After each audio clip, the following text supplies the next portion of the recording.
Something happened in Washington today that almost no one saw coming. And the moment it dropped, the entire conversation around the Epstein files shifted in a way that could finally force decades of secrecy into the light. A single amendment, just a few lines of text, instantly put some of the most powerful people in the country on notice. Because for the first time, someone with real authority said the quiet part out loud. It's time to release everything, not summaries, not selective pages, not the polished versions we've seen in the past. Everything. This moment didn't happen in a committee room. It didn't happen behind closed doors. It happened on camera, without hesitation, and you could feel the shock ripple even before the reporters reacted. You're referring to court orders that prohibit you from releasing grand jury testimony under Rule 6E. Is that what you're referring to when you say as the law allows? That's a piece of it. Really? What other evidence do those three court orders you cited prohibit from being released? Information that was collected pursuant to those search warrants that were limited Wrong. in fashion. Wrong. That's not what the court order says, and that's not under 6E. And you're talking, and I said that's 6E, and I said there was others, and I'm answering that. There are sealed court order documents. There are protective orders. From They are unsealed as part of discovery given to Ghislaine Maxwell. They are no longer sealed. That's just not true. We can argue about it all you want. Okay, well, you agree that there are, so your testimony here is that the reason why you are not releasing all of the videos that you have acknowledged, there are so many, and that the FBI spent thousands of hours of reviewing, the photographs, the photographs that you have. You're saying that you're not releasing those because there's a court order requiring them to be sealed? Is that your testimony? Never said that about the videos. On the totality of the videos, of the thousands of images that were seized pursuant to the search warrants executed at the time, the overwhelming majority of that video is pornographic material that was downloaded from the internet and child sexual abuse material. We will never release that. Well, as you should not release the victims, but if there are videos that relate to others who Epstein trafficked to, such as maybe Prince Andrew, or photographs, that you have total control to release. Yes, and if it exists. And so why haven't you released it? Why are you supposing that that is a fact when in fact it is false? Are you saying that You're saying that none of the videos relate to anything relevant to the Jeffrey Epstein trafficking ring? Every single video that we have collected pursuant to the prior search warrants has been examined for the last 10 years. And every single video has been utilized for whatever prosecutions were able to be legally brought. I'm not asking about prosecutions. I'm asking about why you aren't releasing the full Epstein files, including the names of people who were involved in the sex ring that you promised to do before you became FBI director. I just told you, I'm not going to release downloaded porn of I'm children not asking on the about internet. that. Fine. I'm asking about all the other files. What other videos? Tell me.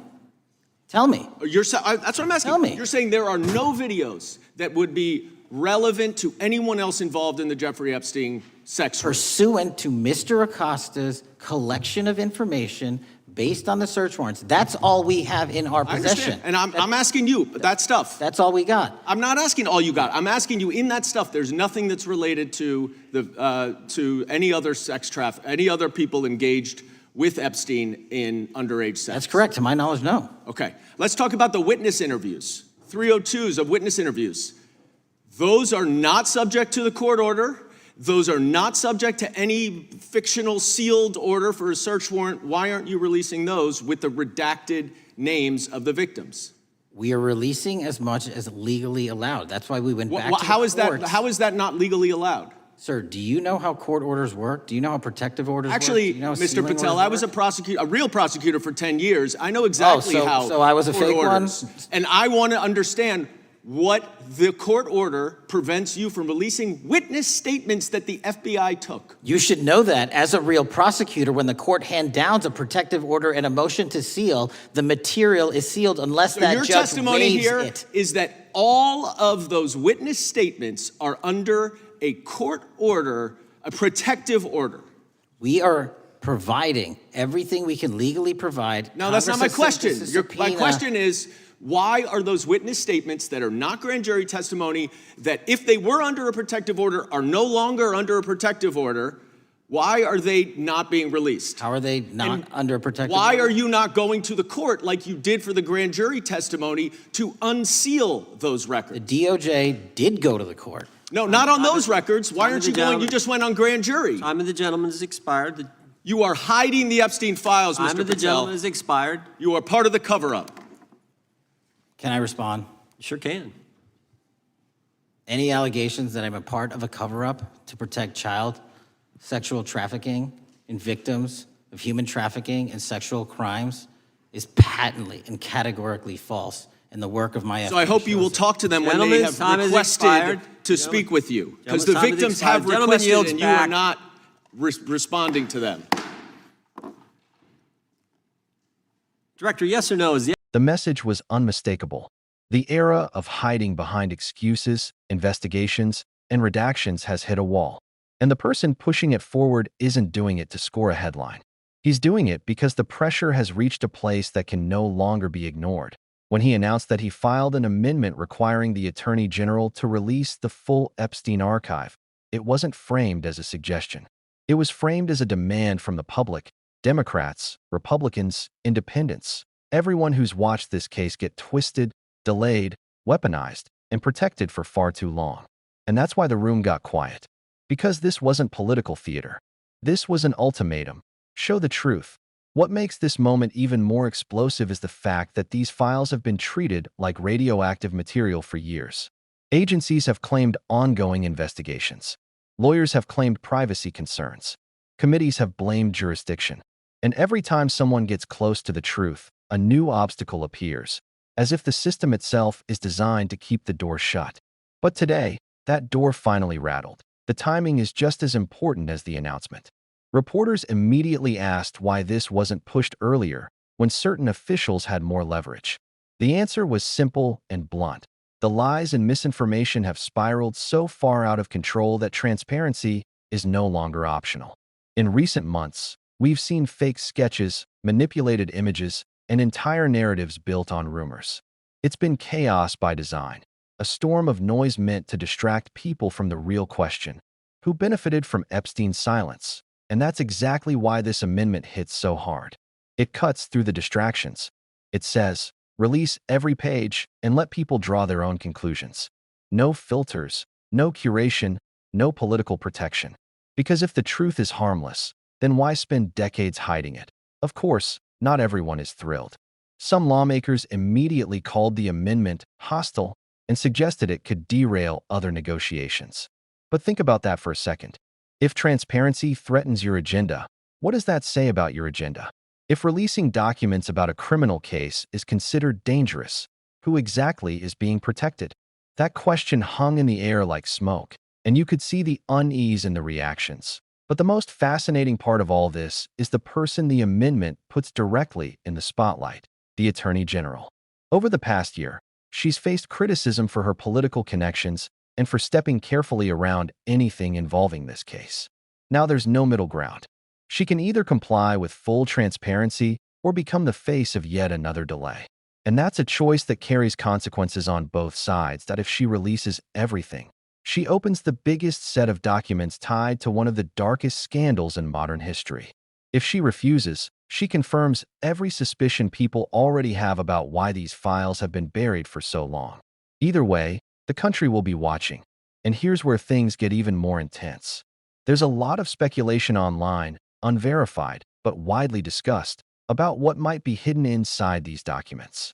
Some reports claim the files contain unedited communications between Epstein and individuals across finance, politics, tech, and media. Others suggest there are travel logs, financial trails, and internal memos that have never seen daylight. Rumors even say that certain agencies raised quiet alarms years ago about what full transparency would expose. None of this is confirmed. But the fact that people have been left to guess is the biggest part of the problem. When institutions refuse to release information, speculation becomes the only thing people have. And speculation, especially around a case as disturbing as this, spreads like wildfire. That's why today matters. Because this amendment challenges all of it: the secrecy, the deflection, the excuses. It forces the system to make a choice between truth and protection, between accountability and convenience. And that's why the reaction has been so charged. Some officials want the documents released immediately. Others are pretending this amendment doesn't exist. And a few are already trying to shift the conversation to completely unrelated issues. But the public isn't confused anymore. People know what's happening. Every time someone pushes for the release of these files, the ground shakes a little. And every time the system tries to hold them back, people ask a little louder why. That momentum is what created this breaking point. This didn't happen because politicians suddenly felt brave. It happened because millions of people stopped accepting the same recycled excuses. Goldman pushed again. Were there no videos relevant to any possible accomplice? No scenes involving powerful individuals long rumored to have connections? No meetings? No recorded interactions? The director doubled down. Everything was reviewed. Nothing existed. The evasiveness was becoming its own answer. If the videos were all irrelevant, why were they kept locked away? If there was nothing to hide, why weren't they released in redacted, non-graphic form years ago? If everything had been reviewed, why did survivors claim they were never contacted to corroborate timelines? These weren't conspiracy theories. They were contradictions in the testimony itself. So Goldman shifted again, this time to the most important part of any major case: witness interviews. The FBI form known as a 302 capture statements made during investigations. These aren't grand jury materials. These aren't sealed by default. These aren't governed by protective orders from unrelated cases.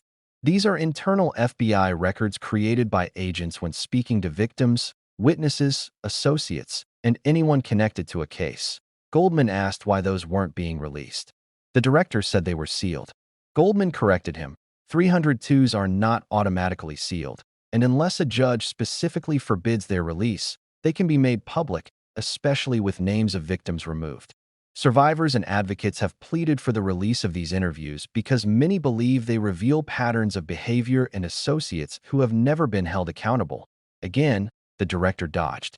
He claimed they were protected by some unspecified order.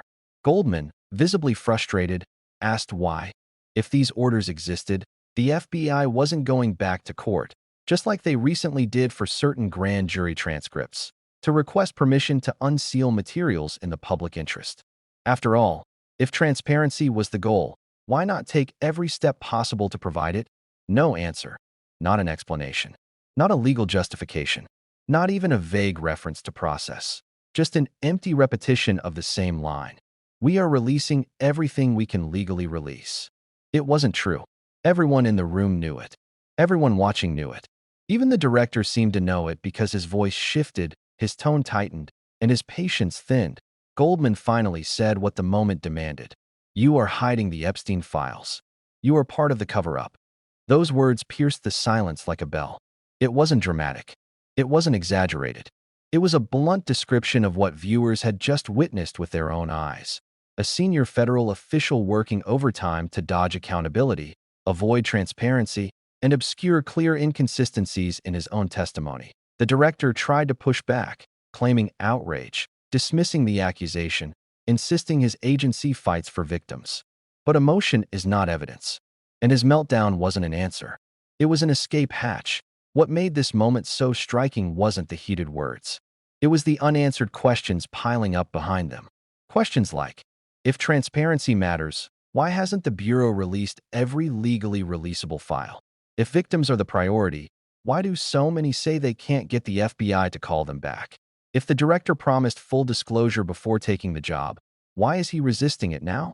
And the biggest question of all, if nothing in these files implicates powerful individuals, why is every request for openness met with resistance, confusion, or contradictory explanations? Sometimes, institutions don't hide the truth. They hide the process. They bury it under technical jargon, sealed orders, procedural delays, and endless claims that nothing more can be released. But when you strip away the legal language and look at the behavior, a pattern emerges that speaks louder than any document ever could. You don't need conspiracy theories when you have a hearing like this. You don't need speculation when officials collapse under basic questioning. You don't need guesses when the contradictions come straight from the top, that a confirmation slipped out. A truth revealed itself. and then a frantic attempt to cover it back up unfolded in real time. This wasn't a routine oversight hearing. It was a signal, one that the story behind these sealed files is far bigger than anyone in that room wanted to admit. If this breakdown helped you see the hearing in a new light, make sure to like the video, subscribe, and leave a comment below. Do you think the full case files will ever be released? Or is something too big being protected? Your thoughts help push this conversation forward, and there's much more analysis coming soon.